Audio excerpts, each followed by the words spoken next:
पहले कहीं दूर से ट्रक का इंजन गड़गड़ाता हुआ जंगल के रास्ते पर गूंज रहा था। अर्जुन ने गाड़ी के स्टीयरिंग पर अपनी पकड़ मजबूत करते हुए एक लंबी सांस ली और विक्रम की तरफ देखा। तू इतना चुप क्यों है? उसने पूछा। कुछ नहीं यार, बस ये रास्ता कुछ ठीक नहीं लग रहा, विक्रम ने कहा, खिड़की से बाहर झांकते हुए। उनका ट्रक एक स्थानीय गोदाम से सामान लेकर कालनगर नामक गांव की ओर जा रहा था। कालनगर का नाम सुनते ही लोग अजीब कहानियां सुनाते थे। कहते हैं वह जगह अंधकार का गांव है जहां लोग रात के बाद अपने घरों से बाहर नहीं निकलते। अर्जुन ने इन बातों को मजाक समझा, लेकिन विक्रम के लिए यह नाम ही काफी था उसकी नींद उड़ा देने के लिए। तू हर बार इन बेकार की बातों में क्यों पड़ता है? ये सब अफवाहें हैं, हमें बस अपना काम करना है और वहां से सामान उतारकर वापस लौट आना है, अर्जुन ने गाड़ी के स्टीयरिंग पर अपने हाथ कसते हुए कहा। जंगल का रास्ता घना और सुनसान था। पेड़ आसमान तक उठे हुए थे और उनके बीच से छनकर आती चांदनी एक रहस्यमय माहौल बना रही थी। विक्रम ने अचानक कहा, रुक अर्जुन, ऐसा लग रहा है कि कोई हमारे ट्रक के आगे से गुजरा है। अर्जुन ने गाड़ी धीमी की और कहा, तू पागल है क्या? यहां कोई नहीं है। लेकिन विक्रम की नजरें सड़क पर जमी रहीं। उसे लगा कि उसने सचमुच किसी को देखा है। कुछ ही देर में ट्रक का इंजन लड़खड़ाने लगा और अचानक रुक गया। अब क्या हुआ? अर्जुन ने झुंझलाते हुए कहा।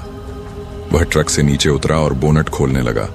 तभी पीछे से एक फुसफुसाती हुई आवाज आई, रुको, मत जाओ कालनगर, अंधेरा सब कुछ निगल लेगा। अर्जुन ने पलटकर देखा तो एक बूढ़ा साधु हाथ में लकड़ी का डंडा ली खड़ा था। उसकी आंखें चमक रही थीं। विक्रम घबराते हुए ट्रक के अंदर ही बैठा रहा। क्या बकवास है ये? अर्जुन ने पूछा। अगर मेरी बात नहीं मानी तो पछताओगे। कालनगर में प्रवेश मत करो, साधु ने कहा और हवा में गायब हो गया। विक्रम की घबराहट बढ़ गई, लेकिन अर्जुन ने ट्रक स्टार्ट किया और बोला, चल देखता हूं ये अफवाहें कितनी सच हैं। और ट्रक जंगल में आगे बढ़ गया। जंगल घना और रहस्यमय था। अर्जुन ट्रक की गति बढ़ाते हुए सीटी बजा रहा था, लेकिन विक्रम का चेहरा सफेद पड़ चुका था। वह बार बार पीछे मुड़कर देख रहा था, जैसे कोई उनका पीछा कर रहा हो। तू इतनी जल्दी डर क्यों जाता है? वो बूढ़ा पागल था। कालनगर कुछ नहीं, बस एक गांव है, अर्जुन ने हंसते हुए कहा। मुझे नहीं पता अर्जुन, लेकिन वो साधु कुछ तो सही कह रहा था। मेरे पेट में अजीब सा दर्द हो रहा है। मुझे यह रास्ता ठीक नहीं लग रहा, विक्रम ने खिड़की से बाहर झांकते हुए कहा। अर्जुन ने उसकी बात को अनसुना कर दिया और हेडलाइट्स की रोशनी में आगे का रास्ता देखने लगा। अचानक ट्रक के सामने एक सफेद आकृति तेजी से भागती हुई दिखाई दी। अर्जुन ने जोर से ब्रेक मारे और ट्रक रुक गया। अब क्या हुआ? विक्रम ने झल्लाकर पूछा। तुझे कुछ दिखा नहीं? कोई आदमी या शायद कोई जानवर सड़क पार कर गया, अर्जुन ने जवाब दिया। विक्रम नीचे उतरने से डर रहा था, लेकिन अर्जुन बोनट खोलने के बहाने ट्रक से बाहर निकल आया। चारों तरफ सन्नाटा था। पेड़ों की सरसराहट के अलावा कुछ भी सुनाई नहीं दे रहा था। तभी दूर से एक अजीब सी आवाज आई, मानो कोई हंस रहा हो, लेकिन वह हंसी डरावनी और गूंजती हुई थी।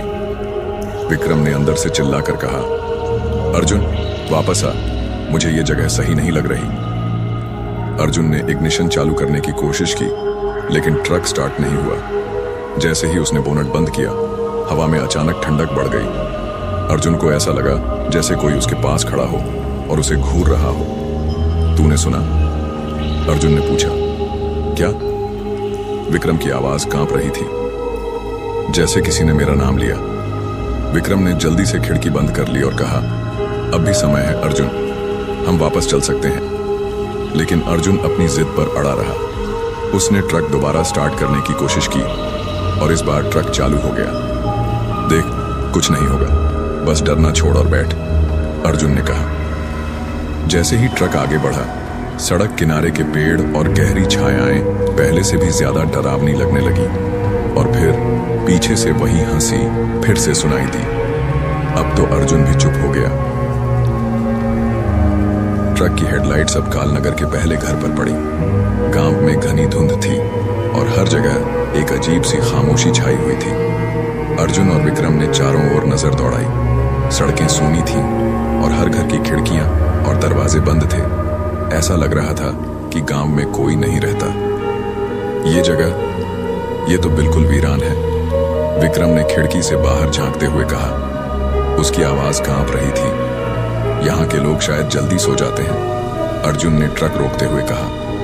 उन्होंने सड़क के किनारे एक चाय की छोटी सी दुकान देखी, जिसके बाहर एक टिमटिमाता हुआ लालटेन रखा था। दुकान के अंदर एक बूढ़ा आदमी बैठा हुआ था, जो उनींदी आंखों से उन्हें घूर रहा था। अर्जुन और विक्रम ट्रक से उतरे और दुकान की ओर बढ़े। बाबा, कालनगर का यही मुख्य रास्ता है? अर्जुन ने पूछा। बूढ़ा दुकानदार चुपचाप उन्हें घूरता रहा। उसके चेहरे पर चिंता और डर के भाव थे। कुछ पल बाद उसने धीमे स्वर में कहा, तुम्हें यहां नहीं आना चाहिए था। यह काम तुम्हारे जैसे बाहरी लोगों के लिए नहीं है। क्या मतलब? अर्जुन ने थोड़ा झुंझलाते हुए पूछा। यहां रात में बाहर मत रहना। जो कुछ भी हो, हवेली से बाहर कदम मत रखना। और हां, अगर कुछ अजीब हो तो मेरी बात मान लेना, बूढ़े ने चेतावनी भरे लहजे में कहा। विक्रम के चेहरे पर पसीने की बूंदें छलक आईं। कौन सी हवेली?